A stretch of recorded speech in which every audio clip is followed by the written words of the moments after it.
Hey guys, in this video, I will show you how to save your file in Canva. All right, let's begin.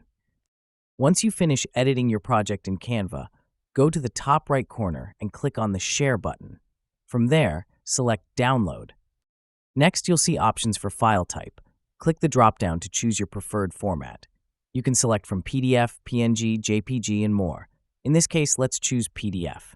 After selecting PDF, Canva will provide extra options specific to that format.